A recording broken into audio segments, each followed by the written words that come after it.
Bom, pessoal, então essa é a nossa aula número 12, é a última aula sobre osciladores harmônicos. O que a gente vai ver na aula de hoje são dois assuntos. O primeiro é o que acontece quando o oscilador está sujeito a uma força de arrasto, quando ele está oscilando dentro de um fluido, e depois um assunto extremamente importante para várias aplicações, que é o fenômeno da ressonância. Então vamos começar aqui com molas e fricção. Primeiro, olha esse videozinho aqui para a gente lembrar o que que é o efeito que tipo de força um fluido faz numa partícula que esteja se movendo nele. Isso aqui é um Okay. videozinho lá da, One, da Física 1. two, Então, three, nesses drop. três recipientes aí, tem Okay. três So the líquidos de propanol is diferentes all the way down, viscosidades, né? propanediol Então, a consequência following quickly, and the observável glycerol sobre a having partícula é three que hydrogen binding sites no, takes the longest. no, no, no frasco aqui de maior viscosidade aqui, a velocidade, isso aqui você vê, né? A velocidade com que o objeto cai aqui é mais lenta do que nesse aqui, que tem uma viscosidade um pouco menor, e do que esse aqui, que cai relativamente rápido, com uma viscosidade ainda menor, né? A força que um líquido faz numa partícula que se move através dele, aqui você imagina aqui uma partícula, por exemplo, essas bolinhas azuis aí que você acabou de ver, né? Quando ela está se movendo através de um fluido, com uma velocidade v, ela sente uma velocidade oposta àquela velocidade. É igualzinho à força de atrito, quando o objeto está deslizando sobre uma superfície. Diferentemente, no entanto, da força de atrito numa superfície, essa força, a magnitude dessa força, ela é proporcional, dependendo do fluido que ela está se movendo e da velocidade do corpo, ela é proporcional a uma soma, né, da magnitude da velocidade ou do quadrado da velocidade. Mas, tipicamente, em líquidos, essa é a dependência que normalmente se observa, porque as velocidades com que os fluidos se movem, com que as partículas se movem através de fluidos, geralmente é modesta, né? Então, esse comportamento aqui da força de arrasto, o nome dessa força se chama força de arrasto, proporcional à velocidade do fluido é a mais prevalente. Já em gases, né? Aí você usaria esse termo V quadrado aqui. Como a gente vai discutir um oscilador harmônico, quer dizer, uma massa m presa numa mola oscilando num líquido, a gente vai modelar, né, a força de arrasto que o fluido vai fazer sobre a partícula como sendo proporcional à velocidade. Tá? É o que se chama arrasto viscoso. Não vai ser proporcional a v ao quadrado, que se chama arrasto inercial. Tá bom? Vamos olhar primeiro o fenômeno aqui. Olha esse vídeo, tirado lá das aulas lá da USP.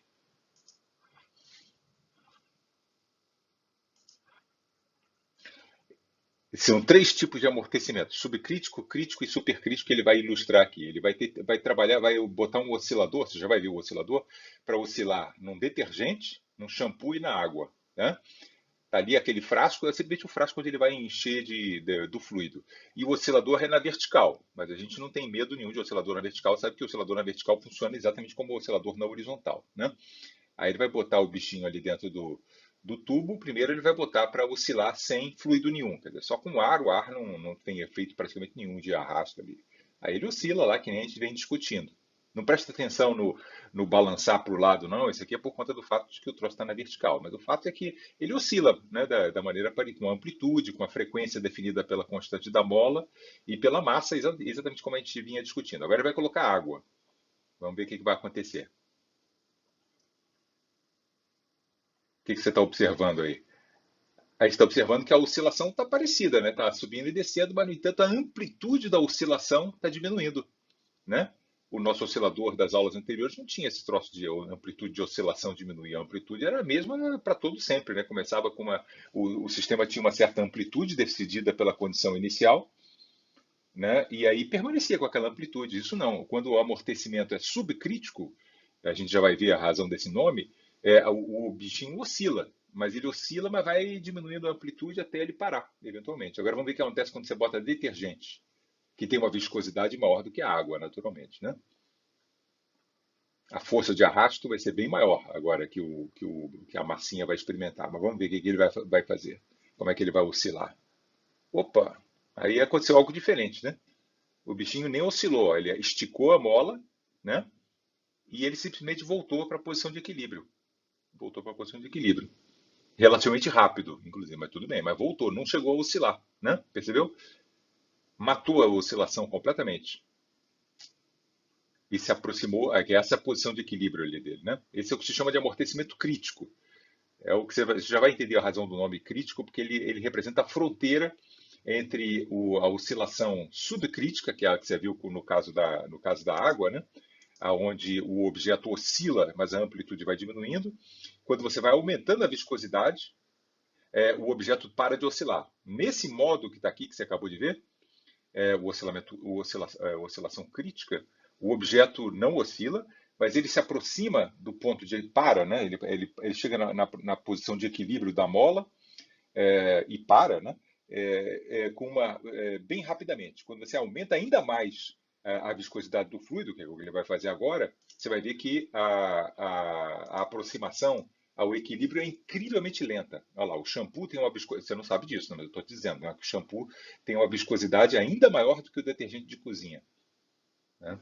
Você vê isso meio que pela maneira como o shampoo escorre ali quando ele derrama. Né? Olha lá, ele vai fazer a mesma coisa com o shampoo, vamos ver o que vai acontecer. Muito parecido com o detergente. Né? Ele não oscila, ele vai se aproximando da posição de equilíbrio, mas a diferença é que é muito mais lentamente. Entende? Então, o amortecimento crítico é, num certo sentido, esse tipo de amortecimento aqui, mas que está exatamente na fronteira entre o subcrítico e o supercrítico. Quer dizer, se no caso do detergente a viscosidade fosse um pouquinho menor, aí você ia ver ele oscilar que nem na água. Né? Ele ia passar do equilíbrio e ia voltar ao equilíbrio. A oscilação crítica, como você já vai ver, é uma fronteira entre dois regimes. O regime subcrítico é onde o bicho oscila, mas a amplitude vai diminuindo. Ele oscila, ele passa pela posição de equilíbrio, volta e tal e coisa, mas a amplitude vai diminuindo. E na oscilação supercrítica, ele não oscila. E bem na fronteira dos dois tem a oscilação crítica, que é o que a gente já vai ver. Tá bom? Então esse é o fenômeno. Tá? Agora vamos ver a descrição matemática aqui. A equação de Newton, está aqui, a molinha lá do experimento. Essas são o y aqui, a coordenada vertical. Eu estou escolhendo a origem da coordenada y na posição da mola relaxada. Você já aprendeu isso, né? Isso é o que me permite escrever a força da mola como sendo menos ky, né? Essa aqui, esses pontos aqui, essa notação aqui, y dois pontos, significa a derivada segunda de y em relação ao t. Isso aqui é a aceleração vertical, né? E y ponto é a derivada primeira. Isso aqui é a velocidade. Então, a força que está sendo isso aqui é a massa vezes a aceleração, e tudo que está do lado direito são as forças. Essa força é a força da mola, que se escreve desse jeito porque eu escolhi o zero da coordenada y na posição da mola relaxada, e essa expressão aqui é a força do arrasto, que eu falei para vocês que a gente ia modelar a força do fluido, a força de arrasto do fluido, como sendo proporcional à velocidade. Né? Ela é oposta à velocidade, porque é daí que em uma dimensão isso se manifesta com um sinal menos aqui. Né? Se o y ponto é positivo, se a partícula está subindo, a força de arrasto vai ser negativa, vai ser para baixo. É isso que quer dizer que a força é oposta à velocidade, é o sinal menos que está aqui. E o menos mg, você sabe o que é. Aí, nesse ponto aqui, deixa eu só fazer um comentário. O aluno poderia, corretamente, se o aluno se lembra lá dos fluidos, você diz, peraí, está esquecendo uma coisa aqui. Você está esquecendo do empuxo, né? Não é isso? Quando uma partícula está dentro de um fluido, ela sente uma força para cima, que é a massa do fluido deslocado.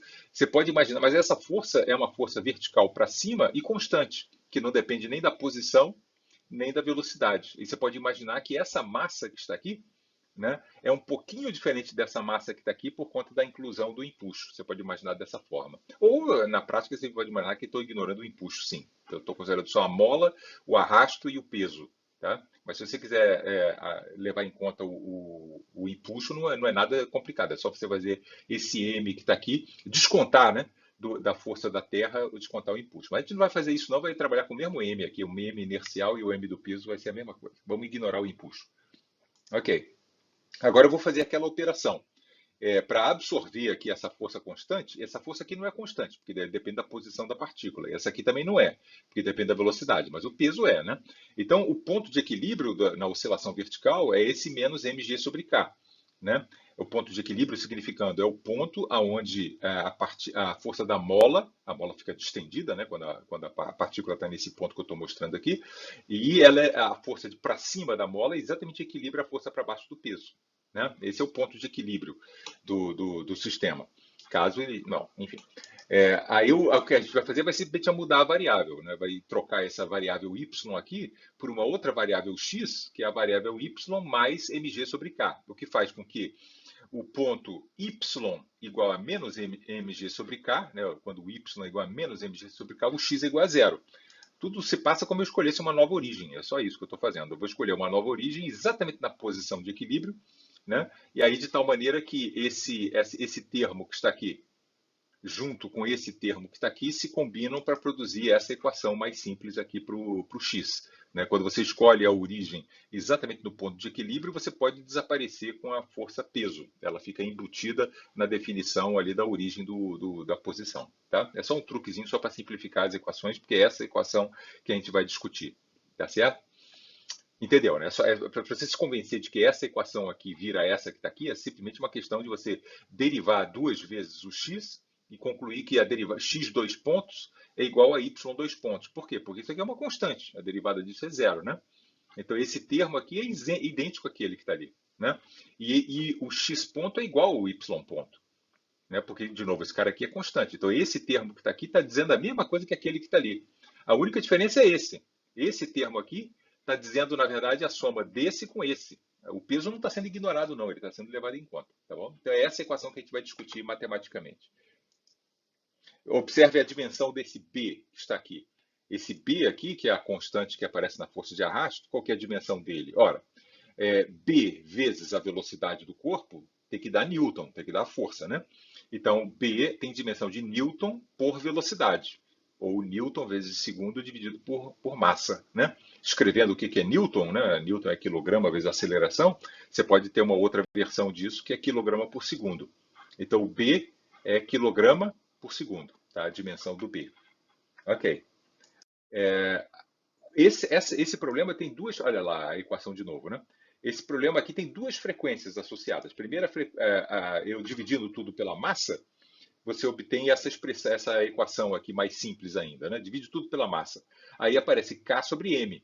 K sobre M é a frequência angular do oscilador harmônico ao quadrado.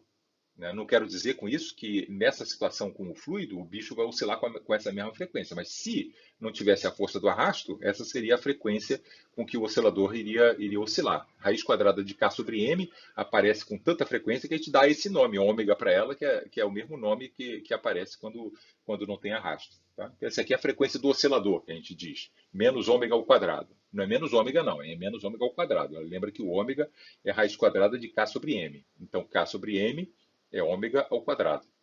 E aparece aqui menos B sobre M. Aí eu defino uma nova coisa que tem exatamente dimensão de frequência, que é o beta. Aí você pergunta, e esse 2 aqui, onde é que veio? Esse 2 aqui, na verdade, foi inventado. Eu coloquei na mão mesmo, né?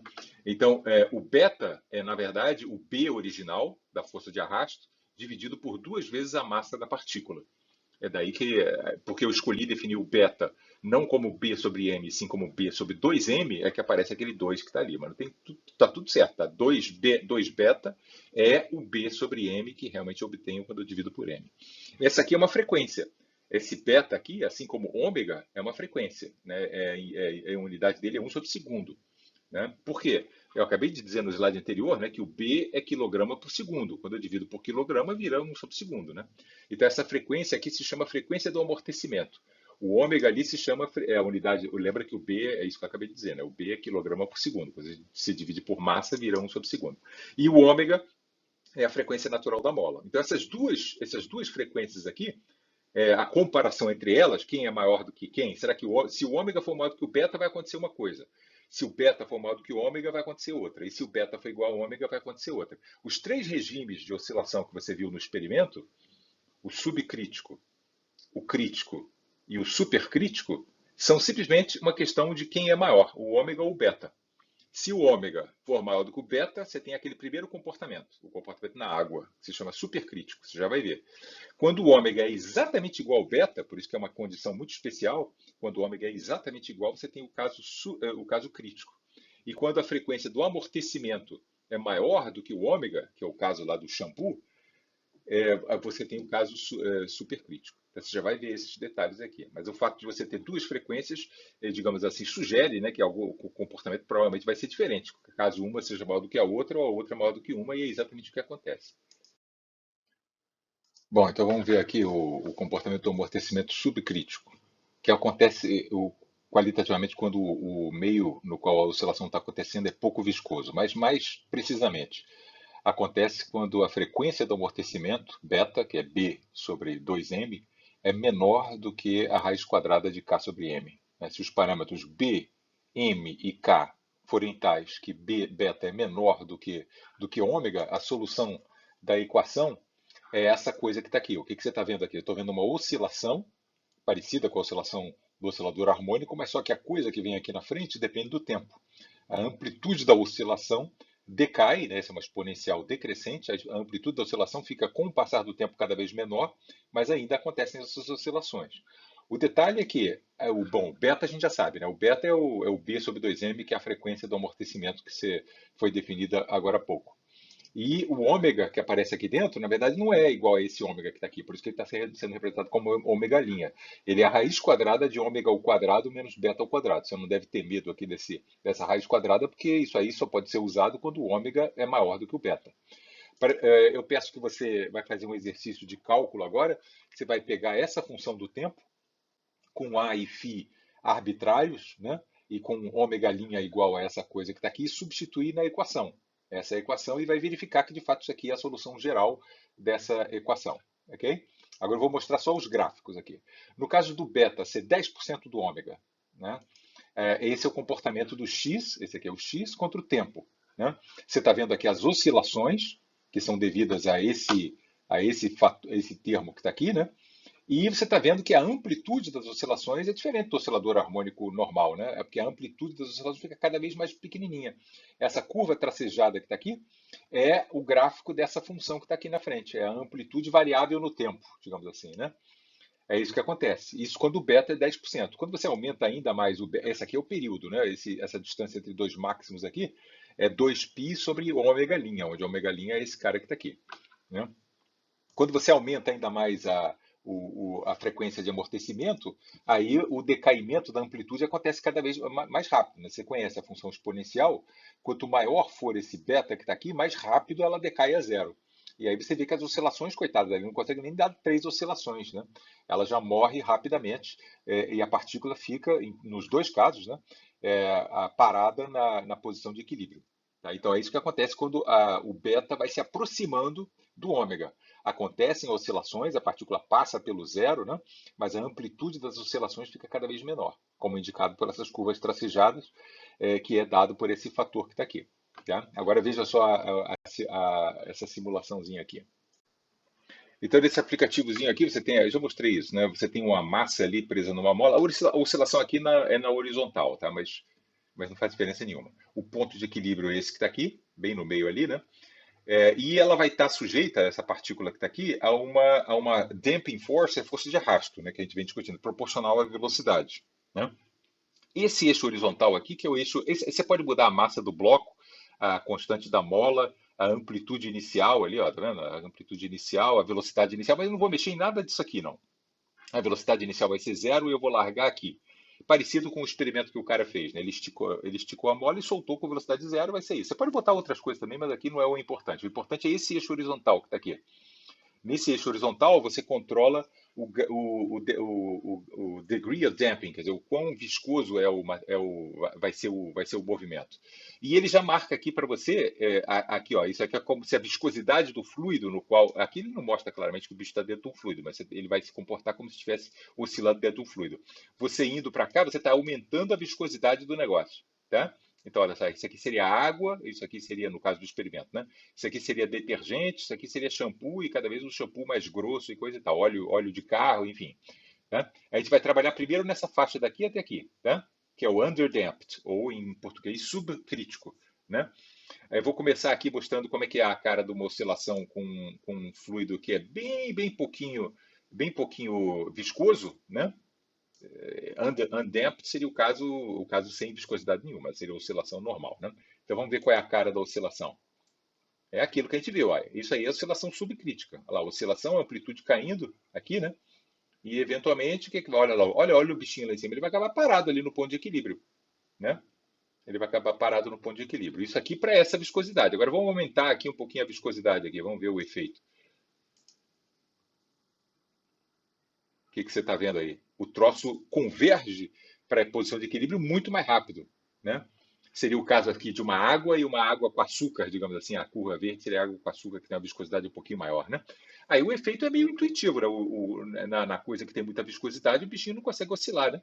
Outra coisa que transparece muito claramente aqui é que a frequência do vai e vem amortecido é afetada por esse meu shift que está aqui, né? Foi afetada, não é sempre, não é raiz quadrada de K sobre M nos dois, não, você vê que é diferente, olha, aqui pega dois pontos aqui, onde ela passou por zero, a distância temporal, por exemplo, entre esse instante e esse instante que está aqui, ó, tá vendo que é maior do que entre esse instante amarelo que está aqui e esse, bom, não é muito óbvio não, mas é um pouquinho menor, tá?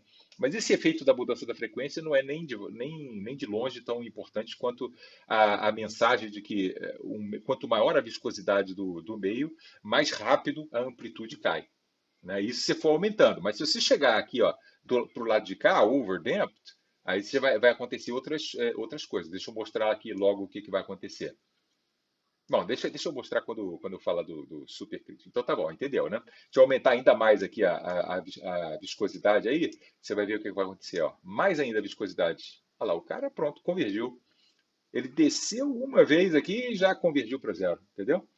O amarelo é o menos viscoso, depois aumentou a viscosidade e aumentou ainda mais a viscosidade. Tá? E aí você está vendo o comportamento aqui se aproximar cada vez mais de um comportamento onde ele nem chega a passar pela posição de equilíbrio. Ele simplesmente se aproxima da posição de equilíbrio com posições estritamente positivas, entende? É o comportamento que vai aparecer daqui para a direita, tá bom? Agora o amortecimento supercrítico, que acontece quando você tem um meio muito viscoso. Muito viscoso de maneira a que a frequência do amortecimento seja maior do que a frequência do oscilador. Então você tem que ter uma combinação do B, do M e do K, de tal forma que o beta, que é B sobre 2M, seja superior à raiz quadrada de K sobre M. A solução, na verdade é uma das soluções, né? A solução do problema é uma exponencial simples. Uma exponencial simples com um fator aqui na frente negativo. Né? Então, essa coisa que está aqui não tem oscilação, não tem nenhum cosseno, nem seno, nem coisa nenhuma. Essa função aqui simplesmente se aproxima do zero, sem passar pelo zero, entende? Que é a característica das funções exponenciais. E o significado do beta é isso aqui, né? Que a gente já tinha falado, B sobre 2M, e o ômega é o ômega mesmo, a raiz quadrada de K sobre M. Né? Para você verificar que isso aí é uma solução do problema, eu peço que você faça esse pequeno exercício de cálculo, derive uma vez essa função, coloque aqui na expressão dos pontos, derive outra vez e coloque aqui do lado esquerdo e vê que o lado esquerdo é igual ao lado direito. Você constata que essa função do tempo resolve a equação de Newton. Mas deixa eu mostrar os gráficos. O gráfico aqui, ó, o gráfico vermelho, que é o que leva mais tempo, aqui é x de novo contra o tempo, né?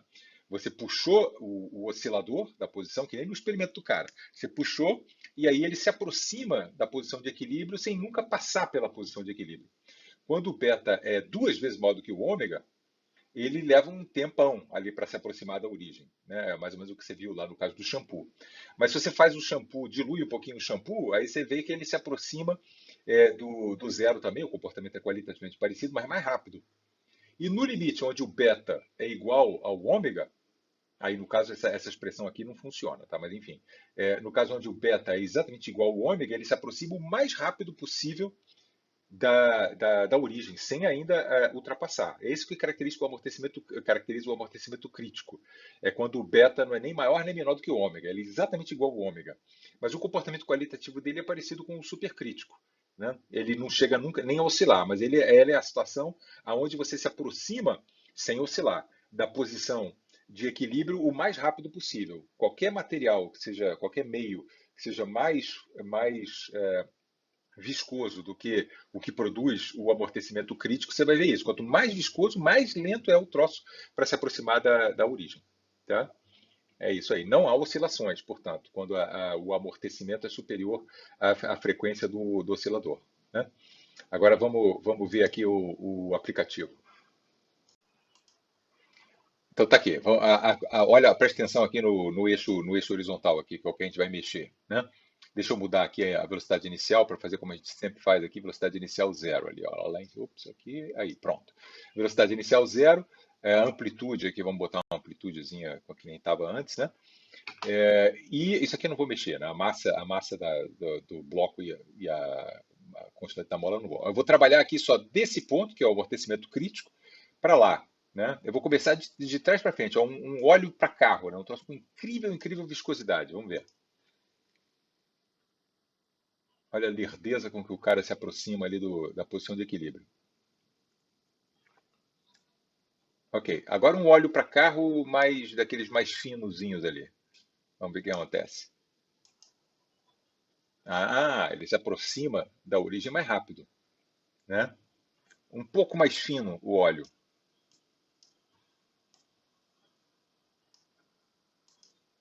Ainda mais rápido, tá? E o caso crítico, tudo isso aí é amortecimento supercrítico. O caso crítico é aquele caso onde o beta é exatamente igual ao ômega. O comportamento é que nem esse aí que você viu, mas a aproximação ao zero é o mais rápido que você consegue. A coisa se aproxima o mais rápido possível do ponto de equilíbrio sem ultrapassar o ponto de equilíbrio. Tá bom? É isso que é. Essas curvas aqui estão em grau crescente de viscosidade. Tá? O caso crítico é o menos viscoso de todos, depois mais viscoso, o rosa, depois ainda mais viscoso, o verde, e ainda mais viscoso, o amarelo. Né? No caso, então, de novo aqui, o caso incrivelmente o mais viscoso que eu consigo aqui nessa simulação, o troço se aproxima, é quase igual ao amarelo no caso, né? Ele se aproxima da origem da maneira mais lenta possível.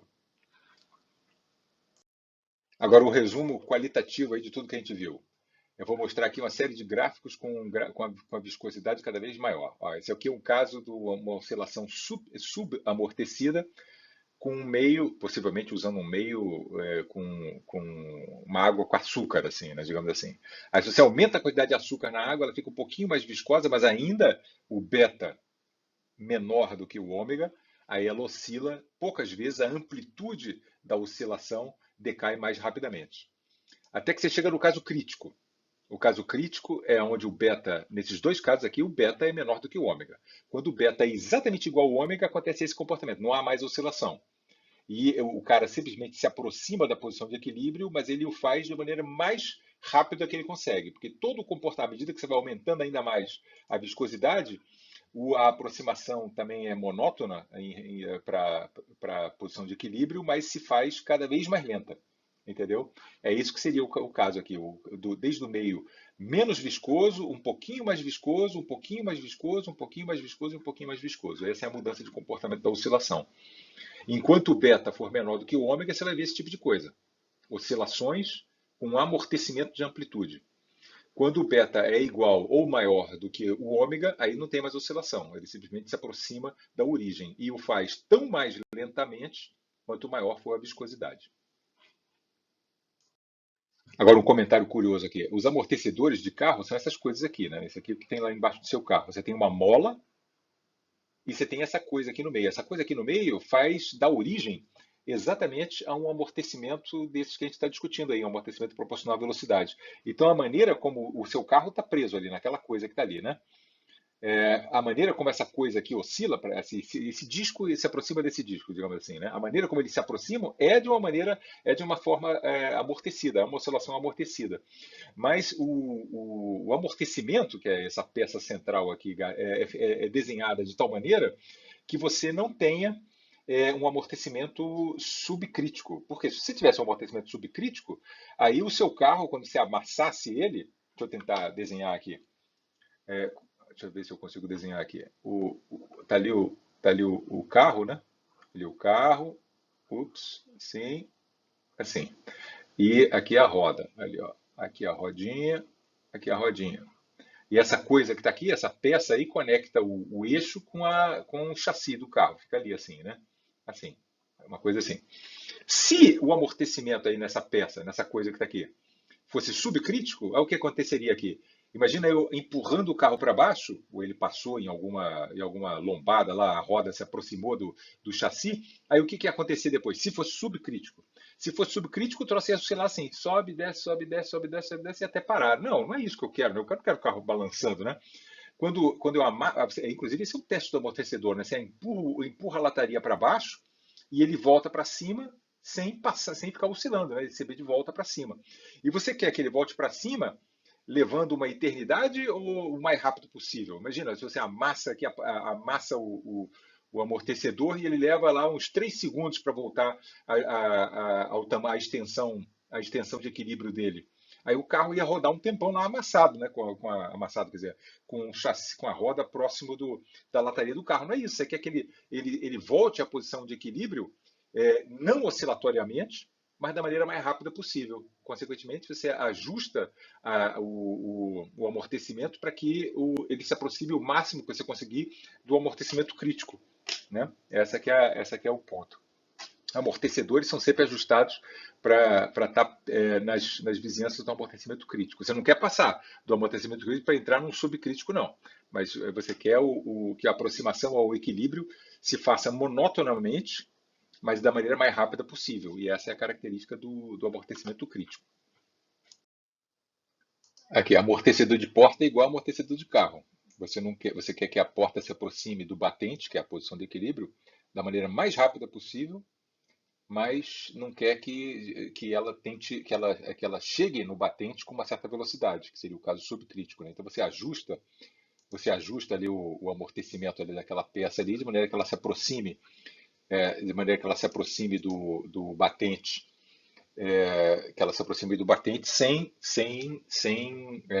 com velocidade nula, né? E da maneira mais rápida possível, tá? Você ajusta para o amortecimento estar crítico. Agora, o segundo assunto aqui da aula é a ressonância. Olha esse experimento aqui.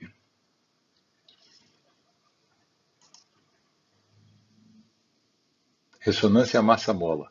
Aqui você está vendo uma mola na vertical, uma massa presa a ela, dentro de um tubo contendo ar, né? O ar é que vai fazer o papel do atrito, do arrasto, né? Um arrasto sugamortecido, e esse aqui é um gerador de frequência que vai estar acoplado à mola, conforme você já vai ver. É através desse aparelho aqui que ele vai regular a rapidez com que esse círculo que está aqui vai ficar girando. Okay? E qual é a consequência desse círculo girar? A consequência desse círculo girar verticalmente é que esse cabo que está preso à extremidade superior da mola vai ficar indo para cima e para baixo, para cima e para baixo. Então, quanto maior o número que aparecer aqui nesse gerador, mais rápido essa coisa aqui vai girar e, o que é importante para a gente, mais rápido esse barbante aqui vai subir e descer. Lembra que esse barbante aqui está preso na extremidade superior da mola. Tá? Isso aqui é o que a gente vai chamar de um estímulo oscilatório ao sistema massa-mola, e a gente vai ver como que a massa vai responder à medida que a frequência desse estímulo vai sendo alterada.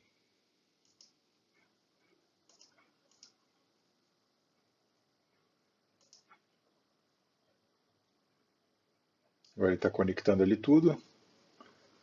Aqui, tá vendo ali o negocinho girando, que na prática para a gente é que essa coisa aqui sobe e desce, né? Essa barbante aqui vai e está induzindo um movimento aqui na massa, tá? Agora ele está aumentando, tá vendo que o número está aumentando? Isso tem como consequência que o sobe e desce do fio está aumentando, a frequência da força de estímulo está aumentando. E aí a amplitude do movimento da massa visivelmente está sendo amplificado. Esse é o fenômeno da ressonância. E isso acontece, né, em torno dessa frequência aqui, que ele está tentando determinar com precisão, em torno dessa frequência 7.4, ou o que seja. Né? Isso aí provavelmente não é frequência exatamente, é uma tensão, mas enfim, o efeito é na frequência. Ele está variando ali em torno daquilo, indo para frente, para trás e tal coisa, para determinar mais ou menos exatamente em torno de 7.4 ali. O comportamento da oscilação aqui é bem, bem peculiar, né? Uma amplitude enorme de oscilação. Aí o que acontece quando você continua a aumentar a frequência? Quando a frequência é abaixo disso, não acontecia nada, né? E quando a frequência vai aumentando mais em relação a esse valor? É isso que ele vai fazer agora. Esse é o fenômeno da ressonância. É um estímulozinho oscilatório produzindo uma oscilação enorme. Olha, agora ele vai aumentar ali, ó, 7,4, 7,46 mais ou menos é a frequência de ressonância, é o valor de ressonância. Agora ele continua aumentando. E aí pronto, o sistema amansou aqui, né? Ele continua oscilando, né? Mas ele não está oscilando com uma amplitude tão grande quanto ele estava quando esse marcador aqui era 7,40, né? Olha a frequência com que o troço está subindo e descendo, é enorme, né? Então não é uma questão da frequência do estímulo ser grande, é a questão dela assumir um valor particular, né? É quando a frequência está associada àquele 7,4 que acontece a ressonância. Olha, ele vai estar se aproximando de novo agora 7,4, ó. Isso é ressonância. Essa amplitude de oscilação enorme quando a frequência do estímulo é uma frequência específica. Quando você abaixa a frequência e volta também a amansar e não faz nada de espetacular. Tem uma frequência específica onde o sistema entra em ressonância. Primeiro, uma observação importante. Quando você tem um objeto aqui preso a uma mola ideal, e você faz uma força na extremidade da mola, em vista do fato de que a mola é um objeto de massa zero, ela tem que estar nos dois extremos dela, ela tem que sentir força nenhuma. Um objeto de massa zero não pode ter força nenhuma agindo sobre ele, né? Então, o bloco rosa faz uma força nessa extremidade. No caso do experimento, quem faz força aqui nessa extremidade da mola é aquele cabo que está sendo posto para subir e descer, né? Mas se a molazinha que está presa à massa, a massa está na vertical, eu sei, mas aqui eu estou dizendo na horizontal, né?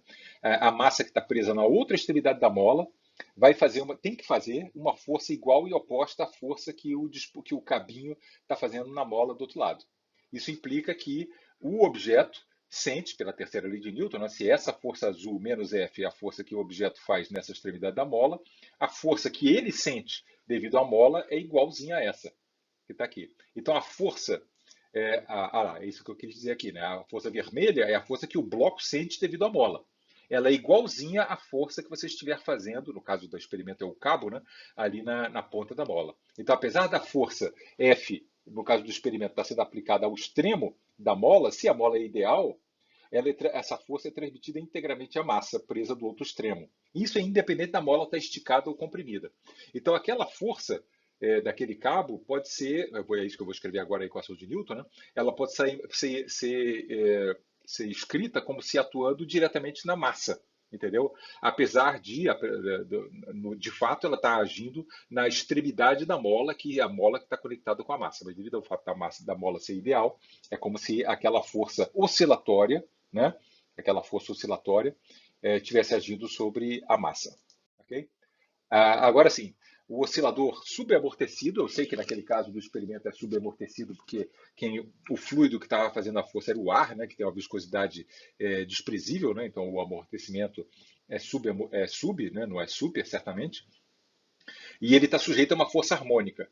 Então ele está fazendo uma força que é para cima e para baixo, né, com uma certa frequência ômega, esse ômegazão é a frequência do dispositivo lá, que ele variou, né, de 6 ponto alguma coisa para 7 até 14 e tal coisa, é esse ômegazão que está aqui. Né? É a frequência do sobe e desce do cabo. Né? E essa força está agindo diretamente ali na minha massa, supondo que a mola aqui é ideal. Né? Então essa é a equação de Newton da massa aqui. Recapitulando, a massa vezes a aceleração vezes a sua aceleração é a soma de todas as forças que está agindo sobre ela. Né? O menos kx, a gente já discutiu isso, é o efeito combinado da mola com o peso. Né? Eu escolhi o zero que está aqui, na posição zero, a mola está um pouquinho esticada e está empatando exatamente com o peso. Né? É isso que me permite não incluir o peso, apesar da mola estar na vertical. Né? Então, essa é a força da mola e do peso. Isso aqui é a força do arrasto do ar, né? E essa é a força que você está fazendo lá em cima, mas que de fato está sendo sentida de maneira igual ali pela massa. Então é isso, você tem um oscilador amortecido, tá vendo? Que a gente discutiu aí, subaamortecido, melhor dizendo, né? Que a gente discutiu agora há pouco, com a adição de uma força com uma frequência ômega bem definida. Okay? Qual é o comportamento x de t que o objeto experimento. Será que resolvendo essa equação eu consigo entender esse comportamento que a gente viu aí no experimento? A solução matemática dessa equação é composta de duas funções do tempo. Essa primeira função do tempo aqui você reconhece imediatamente, é o que se chama da solução do pedaço. Essa equação é uma equação diferencial que se chama inhomogênea. É inhomogênea porque a incógnita, que é a função x de t, aparece aqui, aqui e aqui. Aonde ela aparece, constitui o pedaço que se chama homogêneo. Né? E o pedaço que não envolve o x, que é esse pedaço em vermelho que está aqui, é chamado do pedaço inhomogêneo. Então, sempre que existe um pedaço numa equação diferencial que não envolve a própria função incógnita, você diz que a equação é inhomogênea. Né? E a solução de uma equação inhomogênea como essa, você vai aprender lá em cálculo 3, é a solução geral do pedaço homogêneo, no caso aqui é esse pedaço ali em cima, que a gente já sabe, né, porque esse pedaço aqui em cima é o que a gente discutiu agora há pouco, é a solução subamortecida, é a amplitude caindo exponencialmente e a oscilação com aquela frequência ômega'. O beta é B sobre 2m, e o ômega' é isso aqui, já vimos isso alguns slides atrás. E esse pedaço que está aqui é o que se chama da solução particular. Esse pedaço que está aqui, incidentalmente, se você substituir aqui se você calcular a derivada segunda e a derivada primeira, botar aqui e aqui, você vê que esse troço aqui cancela com isso aqui, vai ficar sobrando esse pedaço que está aqui. Essa coisa sozinha não é a solução dessa equação. Ela apenas com a adição desse pedaço aqui. E esse pedaço, qual é a característica dele? Esse pedaço sozinho, se chama solução particular, ele sozinho, por ele, é uma solução dessa equação. Quer dizer, portanto, que se você substituir esse x de t, czão, cosseno, não sei o quê, nessa equação, botar aqui, botar aqui, botar aqui, você vai ver que o lado esquerdo vai ser igual ao lado direito, incluindo o fzão. Tá? Faça essa continha que está aqui e você vai descobrir que isso só vai ser solução caso essa constante c e esse φ adotarem certos valores muito especiais, mas ele vai ser solução. Tá? Isso se chama solução particular. Então, essa aqui é o que se chama a solução geral dessa equação que está aqui. Esse é o comportamento completo do negócio. Muito bem. Então, é uma oscilação amortecida junto com uma oscilação harmônica. Você quer a oscilação harmônica que a gente vinha discutindo nas duas últimas aulas, a amplitude constante, está vendo ali? Constante, com uma frequência bem definida. Mas essa frequência é exatamente a frequência da força variável. Não é o ômegazinho, nem é o beta. Não é nenhum dos dois. É a frequência da força oscilatória. Ok? Agora, a minha pergunta: o que acontece a longos tempos? Quando eu espero um certo intervalo de tempo. Quando você espera um certo intervalo de tempo, o que acontece com essa solução homogênea que está aqui, ela vai a zero. Né? A gente já discutiu isso. Essa aqui vai a zero, mas essa aqui permanece. Então, a longos tempos, depois que o amortecimento já fez o seu serviço, o que você vê o objeto fazendo? Você vê ele oscilando exatamente com a mesma frequência com que você está chacoalhando ele. Entende? Essa frequência que está aqui é exatamente a frequência do oscilador. Não tem nada a ver com a mola, não tem nada a ver com a massa, não tem nada a ver com o B. É simplesmente decidida pela força oscilatória que você está aplicando. Entendeu? Mas, conforme você vai descobrir, quando você substituir esse pedaço que está aqui, essa solução particular, e exigir que ela seja a solução da equação diferencial, você vai ver que esse C e esse φ que está aqui não pode ser qualquer coisa. Né? Eles têm que ser precisamente isso aqui. O comportamento a longos tempos é isso. Tá? A longos tempos, o objeto vai oscilar com a frequência da força variável. Mas o C e o φ, você vai descobrir isso quando você substituir isso aqui na equação diferencial, não são qualquer coisa. O C é precisamente esse valor constante, não varia no tempo. Tá? Essa oscilação é oscilação harmônica mesmo, né? Com amplitude constante, mas a amplitude depende da massa do objeto, depende da constante da mola e da massa, que está aqui, né? E depende do amortecimento, dessa forma, e da amplitude da força. Né? Depende de todos esses fatores da situação física, mas a amplitude é fixa. Ok? E o φ, que a gente não vai dar muita bola, ele tem que ser o arco tangente dado por essas expressões que estão aqui. Também depende do beta e também depende do ômega. Mas eu deixei apagadinho aqui porque a gente não vai chamar tanta atenção. O que caracteriza a ressonância é quando essa que é a pergunta aqui. O que acontece quando o ômegazão, que é a frequência do sobe e desce da força variável, que é aquilo que o cara no experimento ali controlava com aquele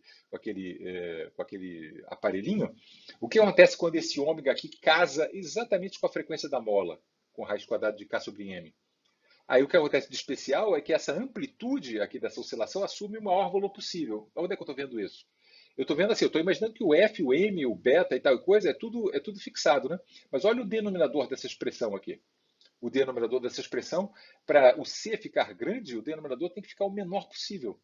E o que eu tenho que fazer para o denominador ficar menor possível? Esse cara aqui não dá para mexer muita coisa. Tudo bem, quando o ômega diminui, ele fica menorzinho. Mas o que realmente decide a parada é esse cara que está aqui. Porque quando o ômegazão casa exatamente com o ômegazinho, ele some. Então o denominador fica só dado por essa coisa que está aqui. Entendeu? É isso que é o fenômeno da ressonância. Acontece quando a frequência do estímulo é exatamente igual à frequência natural da mola, quer seja raiz quadrada de K sobre M. Não depende do beta diretamente. Tá? É ali que, nesse ponto, que acontece o fenômeno da ressonância. Então, aquele 7,4 Hz lá que o cara descobriu, aquilo ali, se ele desse a informação da constante da mola e da massa, você ia ver que ele é exatamente a raiz quadrada de K sobre M. Entendeu? É ali que acontece o fenômeno da ressonância. Bom, agora esse aplicativo aqui mostra aqui um oscilador preso a uma mola.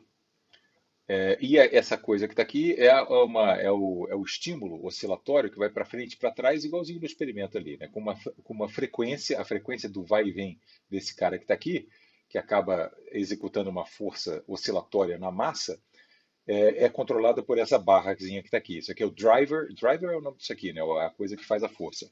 É a frequência do driver. Esse controle que está aqui é parecido, no caso do experimento lá que a gente viu, com aquele dispositivozinho que o cara girava lá e mudava a frequência. Quanto mais para a direita, maior vai ser a rapidez do vai e vem desse cara que está aqui. Quanto mais para a esquerda, mais lerdo é o negócio. Essa curva que você está vendo aqui mostrada é a curva dessa expressão aí que está aí no topo aí da página, é a curva da amplitude da resposta da massa como função do driver frequency, cujo controle é exatamente essa coisa horizontal que está aqui. Essa frequência que está aqui é exatamente a frequência raiz quadrada de K sobre M. Só que aqui ele está fazendo em frequência, não em frequência angular, né? É a frequência natural da mola. Então, isso é aquilo que eu comentei agora no slide anterior. Quando a frequência ômegazão, esse aqui é o que a gente chamou de ômegazão, né? O ômegazão casa exatamente com a frequência da mola, a amplitude da oscilação da massa, que a gente já vai ver, é enorme, né? Ela chega a ser aqui, ó, vamos ver aqui, ó, chega a ser sei lá, 25 vezes maior do que a amplitude do negócio. Mas primeiro vamos ver aqui, só para acostumar com o olho, vamos ver uma situação fora da ressonância, né? Eu vou estimular aqui essa massa que está aqui, a ir para frente e para trás, por essa forçazinha que está aqui, mas a frequência do vai e vem do driver ali não casa exatamente com aquela frequência. Vamos ver o que acontece só para a gente acostumar com a questão do comportamento a longos tempos. No início, a coisa aqui não tem nada, a amplitude está crescendo aqui, né? Mas a frequência aqui não está nem bem definida. Isso não é ainda o comportamento estacionário, que a gente chama, é o comportamento a longos tempos, né? O comportamento a longos tempos, a característica dele é uma oscilação harmônica simples, né? Oscilação harmônica simples, de amplitude fixa. Tá? Enquanto a amplitude estiver variando, você ainda não pode analisar o fenômeno da ressonância. Aqui, por exemplo, dá a impressão de que já está tudo parando. Né? O que você está vendo o objeto oscilar? De acordo com o nosso que a gente aprendeu no slide anterior, essa frequência do vai e vem do bloco, nesse limite de longos tempos, é exatamente a frequência do vai e vem do estímulo que está ali. Né? O amortecimento deu conta de acabar com todo o comportamento transiente, que se chama. O comportamento transiente é o comportamento até esse comportamento de oscilação harmônica simples entrar em cena. Né? Você pode acelerar a entrada em cena desse cara que está aqui, aumentando o amortecimento, né? O amortecimento do seu oscilador. Mas o que importa é esse aqui. Ó. Você está vendo o objeto oscilar com uma frequência exatamente igual ao do estímulo. Não é o ômegazinho, nem é o beta. Não tem nada a ver com nem o ômegazinho, nem com o beta. É exatamente a frequência do vai e vem da amplitude com que ele está respondendo. Né? A amplitude aqui é modesta, aqui no caso aí são as 7 vezes a amplitude do estímulo, né? E nada demais, oscilação harmônica simples, tá bom? Ok, agora vamos isso para essa frequência de estímulo. Agora, quando a gente passa e faz uma frequência ainda maior de estímulo, aqui, por exemplo, a amplitude já está ajustada para ser 6,6. você vai ver a mesma coisa. Você vai ver um comportamento transiente, que tem uma amplitude variando, às vezes aumentando, às vezes diminuindo, e depois ele se acalma numa oscilação harmônica. E como você vai ver, a amplitude é 6,6, não tem nada de extraordinário ali. Ah lá, esse é o comportamento transiente, a amplitude ainda não tá constante, né? Vamos esperar, agora aumentou e agora está diminuindo, né? Tudo isso é comportamento transiente. Você percebe que o comportamento entrou no estado estacionário quando a amplitude para de variar. Pronto, agora a amplitude parou de variar, agora você está vendo uma oscilação harmônica, e pelo que a gente aprendeu, essa frequência do vai e vem da massa é exatamente a frequência do estímulo. Tá bom? Ok. Agora é o fenômeno da ressonância. O fenômeno da ressonância acontece quando a frequência não é nem maior do que a frequência da mola, nem menor. Quando ela é exatamente igual, aí acontece esse fenômeno da ressonância, né? A amplitude da oscilação cresce estupidamente e assume o valor máximo exatamente aqui quando a frequência casa exatamente igual. Mas, obviamente, qualquer coisa ali próxima aqui, né? Aqui ou aqui, já dá origem a um efeito notável, que é a amplitude da oscilação a longos tempos é enorme. Tá? Então vamos botar aqui, está um pouquinho fora da ressonância exata, só para mostrar que não tem que estar exatamente na ressonância exata. O importante é que a amplitude da oscilação a longos tempos vai ser enorme, vai ser 24 vezes maior do que a amplitude da oscilação do negócio. Olha lá, vamos lá. O início aparece com os outros, né?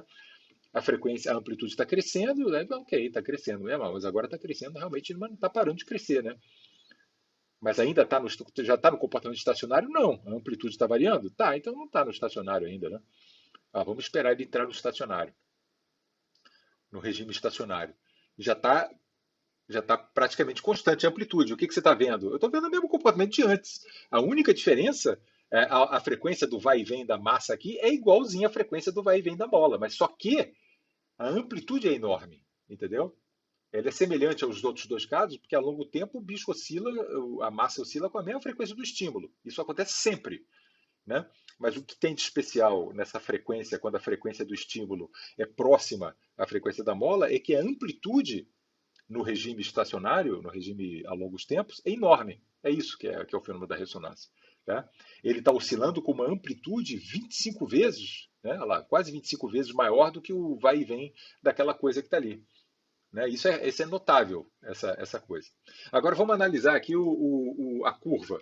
Né? Essa é a curva ali daquela expressão. Isso aqui é a amplitude da oscilação, que a gente chamou de Czão, e esse eixo horizontal que está aqui é o ômegazão. A expressão completa disso está ali no topo da página. Né? Por que o C cresce muito quando você varia a frequência do ômegazão? Isso eu já expliquei, né, no caso anterior. É porque ali no denominador você vê que aquela raiz quadrada ali ela se torna muito pequena quando o ômegazão é exatamente igual ao ômegazinho, né? Ela se torna muito pequena, consequentemente o Czão fica enorme. Esse é o fato.